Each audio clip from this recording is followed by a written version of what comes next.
Bien, 7 creepypastas que merecen una película. Con todo este pedo de que Backrooms y Obsession también creo que es, ¿no? Bueno, es más por el hecho de que quien los dirigió fue alguien externo, por así decirlo. Pero se ha dicho también, o se ha confirmado que van a sacar una nueva película de Mandela Catalog y, si mal no recuerdo, era de Siren Head. En Así los que vamos a rincones ver más qué otros humildes de más Internet podrían han nacido sacar. algunos relatos de horror Hay un que montón. superan en poder Aunque a hay varios que muchas eran bien randoms, al menos superproducciones de cuando hablamos de Hollywood. creepypastas. Los creepypastas son historias escritas por desconocidos y difundidas sin autor reconocido ni un solo dólar de presupuesto, clavándose en la memoria de quien las conoce. La mayoría, por no de... Bueno, sí, la mayoría se originaron en foros. Foros de discusión. O sea, alguien publicaba algo y decía, me pasó tal cosa, está raro. Y luego otro decía, ah, no mames, a mí también. Y otro, a mí también. Y así se armaba como una bolita de nieve. Debido al éxito de Backrooms del estudio A24, creo que es necesario presentar los 7 creepypastas que más reclaman su propia adaptación a la gran pantalla y que tengan una calidad impecable. Empecemos. Estaría interesante hacer un video de cómo ha evolucionado hasta ese punto, porque ahorita son estos de terror analógico, pero antes era el típico metraje encontrado. O sea, en YouTube o a páginas como el Rellano era normal encontrar esos videos cortitos de que se grababan con una cámara de celular de esos que tenían botoncitos, ni siquiera de un smartphone. Número 7. Ted the Caver. Antes de que existiera Slenderman, por ejemplo, y antes de que incluso la palabra creepypasta significara algo, un supuesto aficionado a la espeleología, es decir, el estudio de las cuevas, llamado Ted Hegeman, escribió lo que muchos consideran la primera creepypasta de la historia. La publicó como una serie de entradas de diario en una web gratuita de ese tiempo llamada Angel Fire, con la fecha del 23 de marzo de 2001 y con la última entrada el 19 de mayo de ese mismo año. Después de esa fecha, Ted simplemente dejó de actualizar. Haz de cuenta que esto se actualizó como historia porque hubo un señor que hacía lo mismo, exploraciones urbanas de cuevas. Básicamente hizo lo mismo de subir video tras video y curiosamente encontró una cueva que habían cosas raras o se grababan cosas raras. Y haz de cuenta que volvió unas 2 veces más y ya de la última no había publicado nada más después de eso. Y para Es miles de básicamente lo mismo. lectores de la época, ese silencio solo podía significar una cosa, y es que él había vuelto a entrar a la cueva y ya no había salido nunca más. El relato sigue a Ted y a su amigo B mientras exploran la Mystery Cave, un sistema real hoy identificado como la Interstate Cave del cañón de American Fork en Utah. Dentro descubren una abertura por la que sopla aire, señal de una cámara oculta en su interior, y empiezan a picar la roca para ensancharla. A medida que profundizan, registran Aguanta, aguanta, ¿cómo es eso? Ok, sientes el aire, pero ¿por qué es una cámara oculta? No. cosas misteriosas, ruidos imposibles, corrientes que parecen respiraciones, marcas en la piedra que Ted compara con jeroglíficos y una roca redonda que no debería estar allí. Hay un momento en el que su amigo entra solo a la cámara del fondo y pasa 25 minutos sin responder a los gritos, y cuando por fin sale está en estado de shock, incapaz de decir qué es lo que vio. Ted acompañó cada una de sus entradas de texto con fotografías reales del interior de la cueva. Los foros de aquella época se pasaron mucho tiempo discutiendo si aquello había ocurrido de verdad. Para algunos lectores, sencillamente era una historia real. Lo que convierte a Ted the Caver en material de película es que su formato es literalmente el ADN puro del found footage moderno. Es decir, A ver, es que si hablamos de found footage ya tenemos varios referentes. Comenzando por el que fue más popular en su momento, que era el proyecto de la Bruja de Blair. Después Cloverfield, que era de ese monstruo que atacaba a Nueva York. Y después hay varias más, una más interesante que otras. Que, a ver, la cosa de la mayoría es que se enfoca mucho en el terror. A veces en terror muy simple, digamos. Y el hecho de que sean found footage te da algo más de peso, por así decirlo, porque si le quitas el found footage a ciertas películas de terror, más que todo las que eran populares, por ejemplo, hubo una de actividad paranormal, Si le quitas el hecho de que estaba grabado como si fuera real, era una mierda. Pero bueno, volviendo al tema, hay varios fan Decir footage, del punto. metraje encontrado, escrito una década antes de que el género explotara en el cine. Ya hubo un intento de adaptarla en 2008, llamada Living De hecho, si nos vamos descartando el terror, estuvo esa de 127 horas, se llamaba.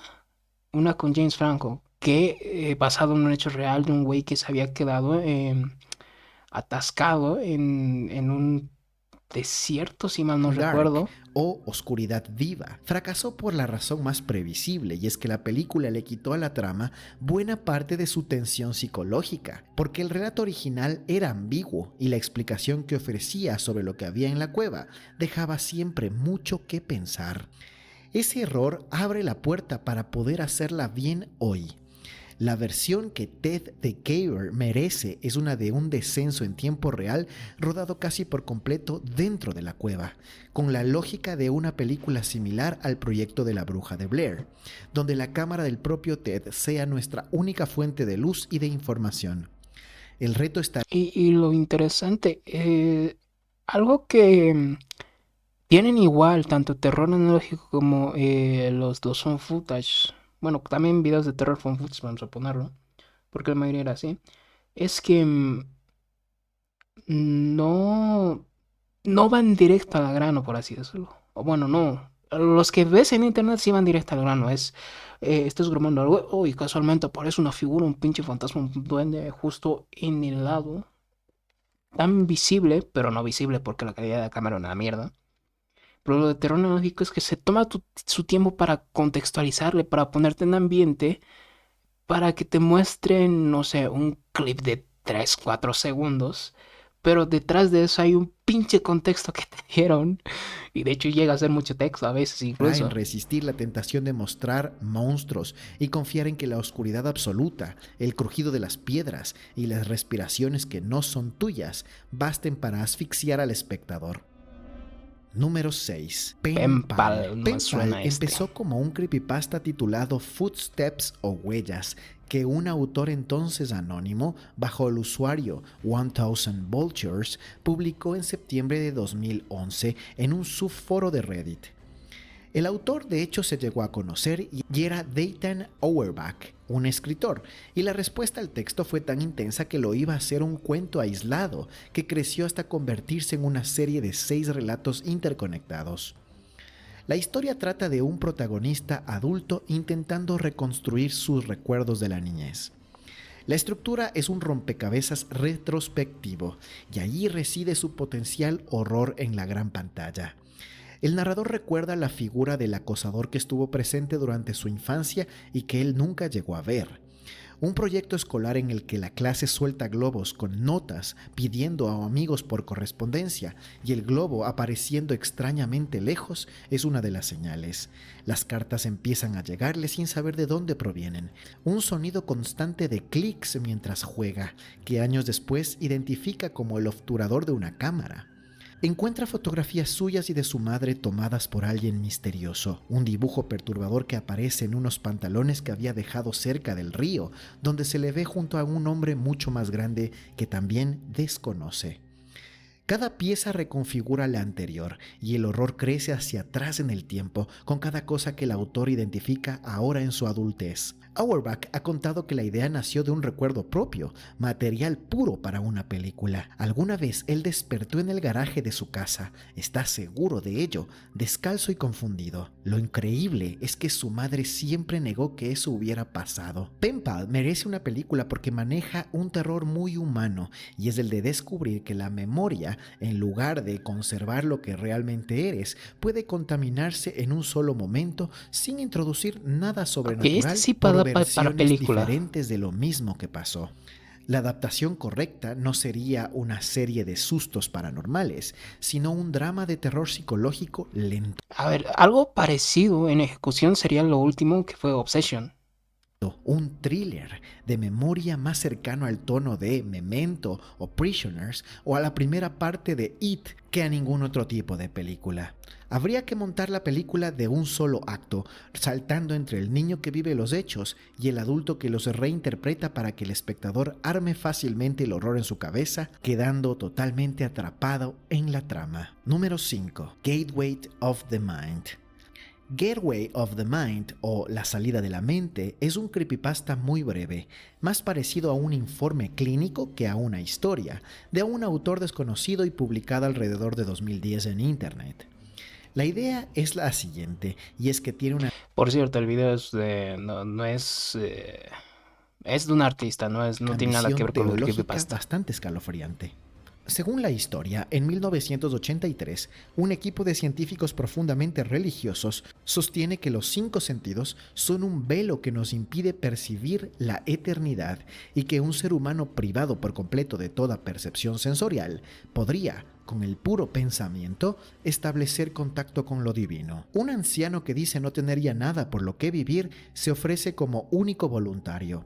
Los científicos entonces inhabilitan quirúrgicamente cada conexión nerviosa sensorial hasta dejarlo absolutamente aislado del mundo, conservando solo el habla y el control muscular. Al principio no ocurrió nada, pero a los pocos días el hombre empieza a murmurar que oye voces, lo que ellos atribuyen directamente a una psicosis por privación sensorial. Pronto empieza a hablar con su esposa muerta y después nombra a familiares fallecidos de los científicos con datos personales que sería imposible que él conociera. Varios científicos entonces abandonan el estudio aterrados.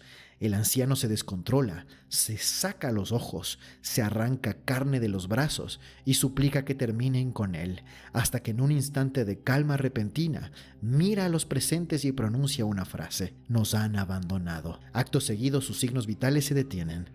Lo que hace de este breve creepypasta digno de una película es que comprime el horror cósmico y teológico en una sola historia, sin monstruos, ni sangre, ni violencia, apoyándose por completo en la implicación de que al otro lado del silencio no aguarda nada agradable.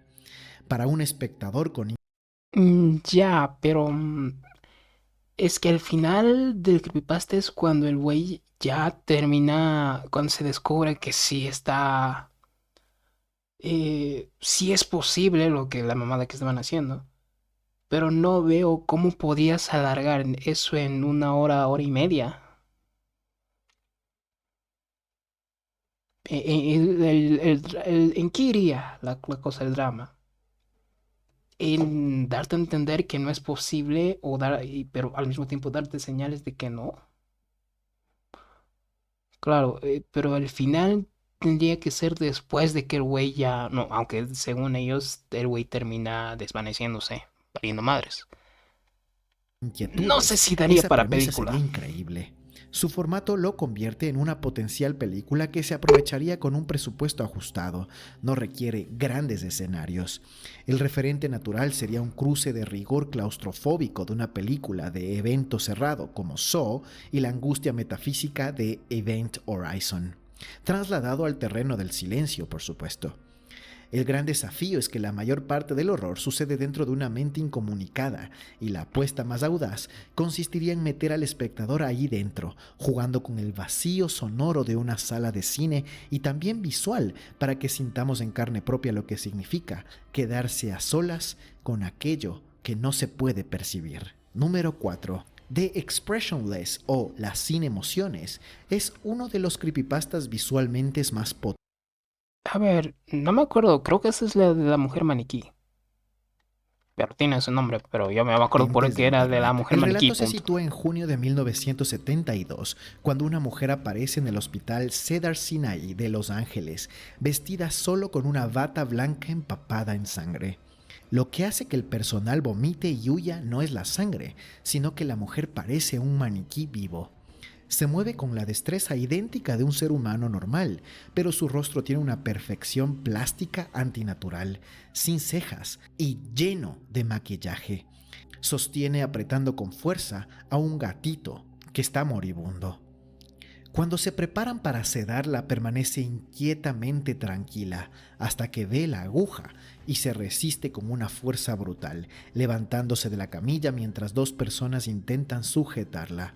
Entonces se gira hacia el médico y sonríe, y al hacerlo, revela que en su boca no hay dientes, sino largas espinas afiladas que le impiden cerrar los labios sin dañarse.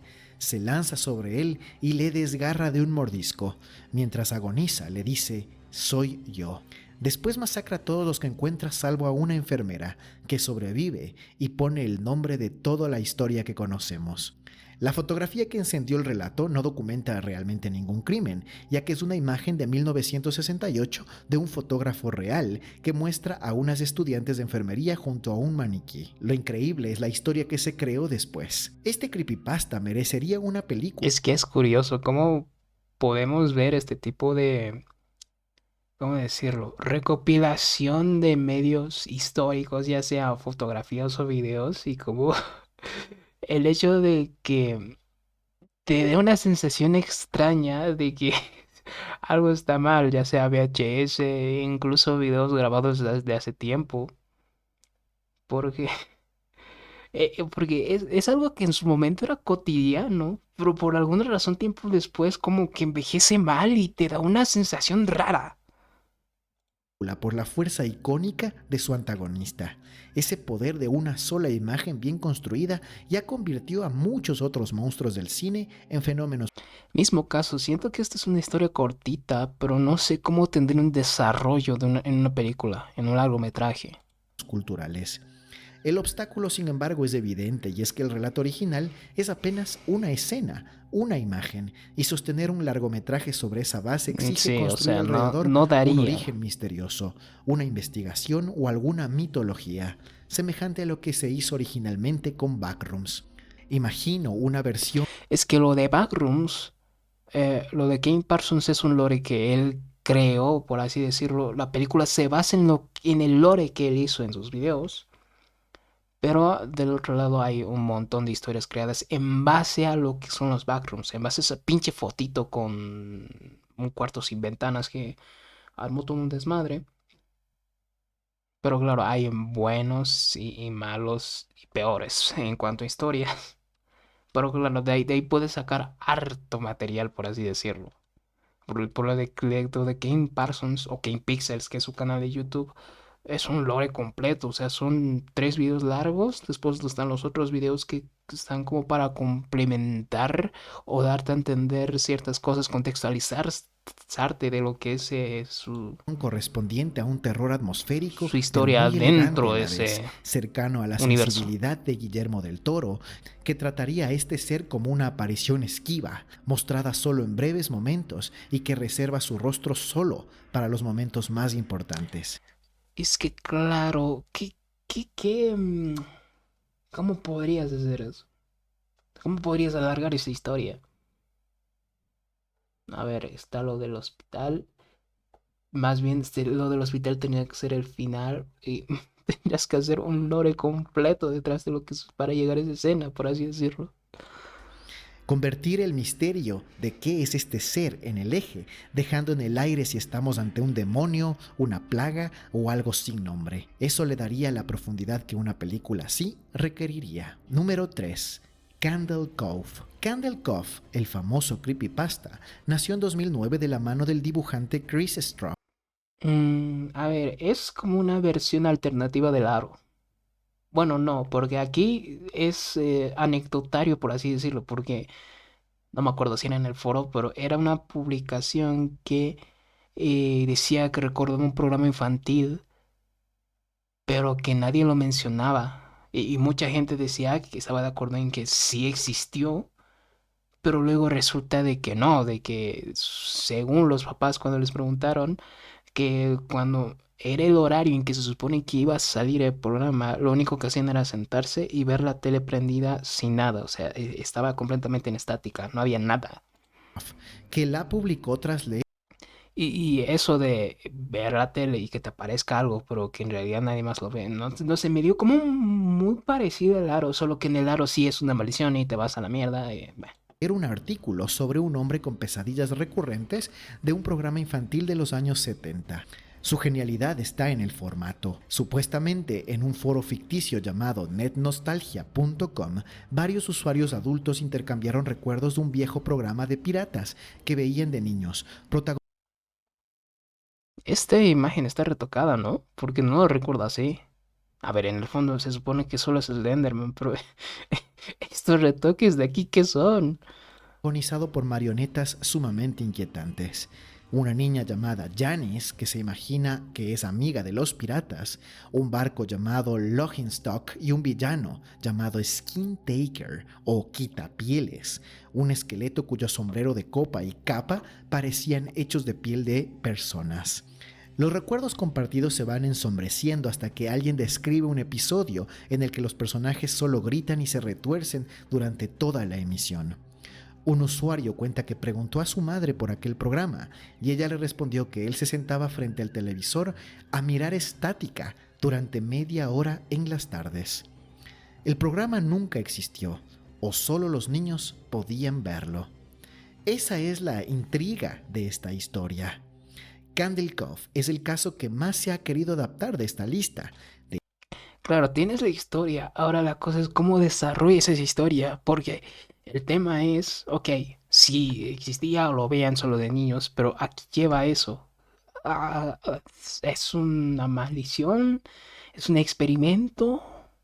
¿A dónde llegaría? Ese también es el tema.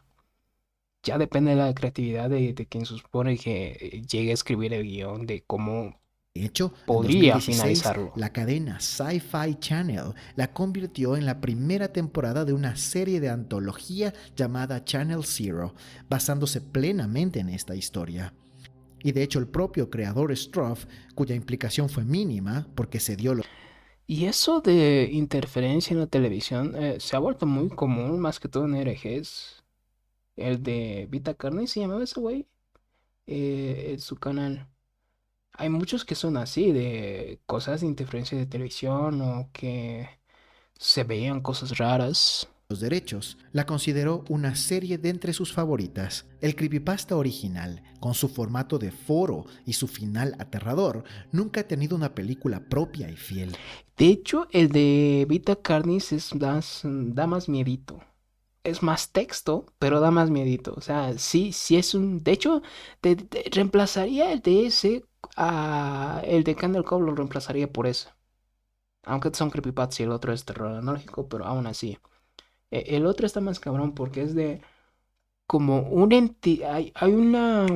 ¿Cómo decirlo? Está en es un programa de televisión, se corta y hay una interferencia y aparece una entidad dando un mensaje con un lenguaje que no se entiende y como que provoca, no me acuerdo cuál era el término, pero básicamente era parálisis del cuerpo completo, exceptuando creo que los ojos y digamos que logran que entre las víctimas logran encontrar a un güey que puede comunicarse por clave Morse y como que está explicando la situación y cómo ha llegado a ese punto y esa entidad empieza a intervenir y wow, ese sí da para película de terror. O adaptada, pero de buena forma. Y eso es algo que merece una película de terror analógico puro, con una textura de VHS degradado y la estética de una emisión perdida, alternando la conversación adulta entre personas que investigan con fragmentos recuperados del programa. La referente sería la misma película tipo VHS, pero más inquietante. El reto de ese miedo podría... A ver, es que las películas de VHS, la primera vez que las ves hay historias que sí están cabronas, pero en su mayoría son como experimentales y digamos que si lo ves por segunda vez dices, ¿esta mamada qué? A eso sí, hay algunos que tienen monstruos que sí, sí tienen diseños cabrones, pero en su mayoría está... está bien para pasar el rato, tampoco es que te dé un pinche sustote, pero... Sí, son como, incluso te diría historias que sacarías de películas de terror, de películas de clase B, o sea, películas de más bajo presupuesto. convertirse en uno de los más aterradores de la siguiente década si llega a hacerse. Número 2. 1999. 1999, conocida también como El sótano del señor Oso, es una de las piezas de terror analógico más influyentes que ha dado Internet. Está narrada como el blog de un joven canadiense llamado Elliot, que, siendo un niño en 1999, descubrió un canal de televisión abierta de acceso local de la ciudad en un cuarto de la región de Peel, en Ontario. Aquel canal solo se captaba con antenas antiguas por gente de la ciudad y solo emitía entre las 4 y las 9 de la tarde, transmitiendo programas infantiles de una calidad lamentable. El principal programa era el del sótano del señor Oso, donde un hombre metido en un disfraz de oso recibía en su sótano a alguien distinto en cada episodio. Había otro igual de perturbador llamado La sopa y la cuchara, en la que una lata de sopa y una cuchara colgadas de cuerdas se perseguían entre sí, que terminaba con varios niños sentados alrededor de una mesa frente a sus cuencos. De pequeño, Elliot veía todo aquello sin entender nada. De adulto, Es que lo de la sopa y la cuchara me hizo recordar esas peleas de botellas en TikTok. Esa mamá es hipnotizante. al reconstruir los recuerdos de lo que vio, comprende el horror que se escondía detrás. En el relato, Elliot escribió una carta al señor Oso cuando era niño, tal como el programa animaba a hacer, y recibió una respuesta que lo invitaba a su casa, desde donde se emitía el programa. Su padre lo llevó sin sospechar nada y al llegar encontraron a la policía excavando en la propiedad. Con los años, Elliot descubre que detrás de aquel canal había un asesino que usaba los programas infantiles como señuelo, y el fin llega cuando encuentra en una comisaría las cintas originales de las emisiones, incluido el último episodio en el que el señor Oso acaba con todos sus invitados. La historia se cierra con la insinuación de que el señor Oso ha encontrado a Elliot ya adulto por haberse puesto a investigar. Lo que hace a 1999 candidata perfecta al cine es que fusiona lo infantil y el horror de formato encontrado y le añade algo aún más increíble, la posibilidad de que sea real. No hay nada. Aquí hay que aclarar una cosa. El hecho de que el creepypasta o lo que sea que encuentren de terror, terror analógico, RGs, que sean de found footage en la historia original, hay una gran probabilidad de que lo quiten eso y que armen una película tal cual. O sea, y digamos que eso le quita mucho peso a las historias. Ese también creo que va a ser el problema con muchas de estas historias, que la forma de adaptarlo va a ser al formato clásico de película normal, con footage fuera. Sobrenatural en esta historia. Y de esta historia, no sé por qué, pero siento que la de Duck Season, la del juego de, mm, del güey que estaba disfrazado de ese perrito del juego de NES, siento que ese tendría mucha mejor adaptación. Es que esta es muy típica. La de, oh no, resulta que era un asesino serial y lo está buscando después de tiempo. Por ejemplo, Duck Season no, tiene varios finales, de hecho, ese juego.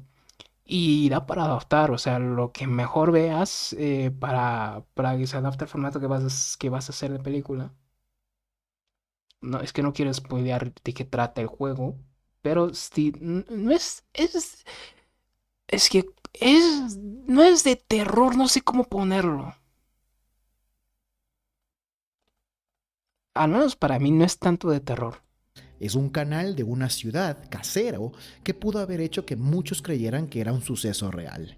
En 2017 se Bueno, estrenó ese es el chiste de los un concepto en Amazon Video, con una adaptación repartida en 4 especiales de 10 minutos, pero nadie realmente la vio. Esa película, si llegara a hacerse, sería terror analógico llevado al extremo, un falso documental cruzado con un found footage donde las cintas VHS degradadas del señor Oso se alternen con la investigación adulta de Elliot, con un tono de serie criminal dramática de lo más oscuro. Número 1. CSP Foundation. De esto sí ha habido foros, bueno, publicaciones y publicaciones, y no sé de qué mierda trata el CSP. Pinche juego con IA, cabrón. No, Actual Gameplay lo pone todavía para camuflar aquí estos hijos de su putísima madre.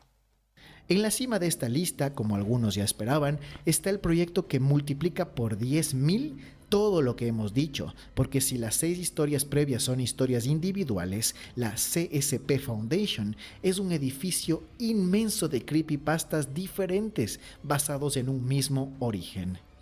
El origen, de hecho, fue tan humilde como el del resto de esta lista. En 2007, un usuario publicó en el tablón de 4chan un texto acompañado de la fotografía de una escultura inquietante. El texto era CSP-173, la primera entrada de esta historia. CSP-173 era una estatua de hormigón y acero, clasificada como Euclides, que no puede moverse mientras alguien la observa, pero tiene que ser directamente, porque en cuanto rompes el contacto visual, aunque sea para parpadear, se abalanza hacia ti e intenta romper tu cuello. Aquel relato aislado desató una avalancha porque otros usuarios empezaron a escribir sus propias entradas imitando ese tono burocrático y científico de los informes. Sumado a la confidencialidad de los mismos, generaba una sensación de tener un agujero negro frente a los ojos. En 2008, alguien creó un wiki completo y con ello llegó oficialmente una licencia de Creative Commons, es decir, de propiedad común, que convirtió a la historia de la fundación en un universo de propiedad compartida donde cualquier persona podía escribir y construir sobre lo que los demás hicieron. Hoy el wiki supera más de 8.000 entradas y los CSPs son legendarios en el mundo de Internet. Por ejemplo, CSP-096, el tímido, un humanoide pálido que permanece dócil hasta que alguien ve su rostro. O, por ejemplo, el CSP-049, el médico de la peste, una figura con forma de doctor medieval cuyo tratamiento, entre comillas, acaba con el paciente y lo reanima como zombie. Y como estos, cientos y cientos más. La CSP Foundation merece una película, o más bien un universo cinematográfico entero, más que cualquier otra historia de esta lista, porque su horror es de una clase que el cine apenas ha explorado, y es el del miedo a la burocracia del terror imposible, a una organización secreta y desconocida, ajena a temas. A ver, películas parecidas al concepto, ¿cuál podría ser? Cloverfield, no. Es que haz de cuenta que con Cloverfield salió el formato Found Footage, que fue el primero. Luego salió otro que sucede en ese universo, pero no es Found Footage, es una película separada. Claro, ¿cuál podría ser?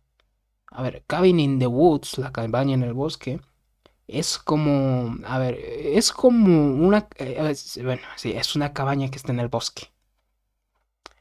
Pero lo curioso es que en la alrededor, o más bien dicho, debajo, hay como una especie de salón que tiene retenidos a todos los monstruos de historias de terror que hayan existido en la historia.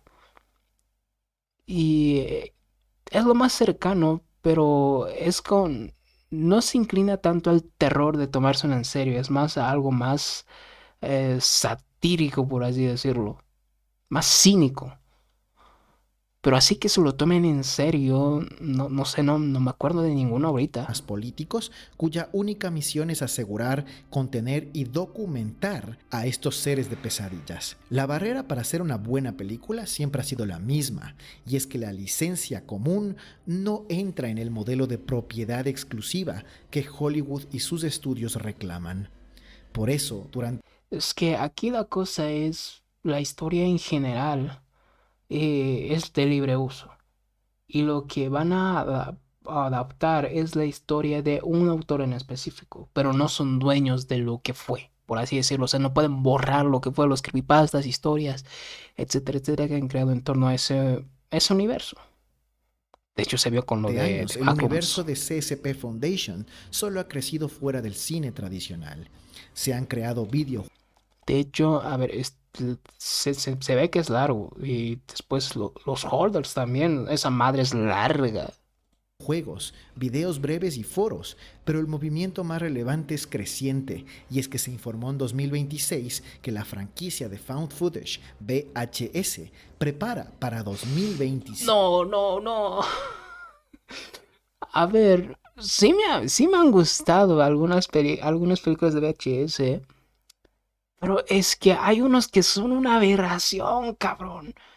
Hay unas historias que son una cagada completa y no quiero.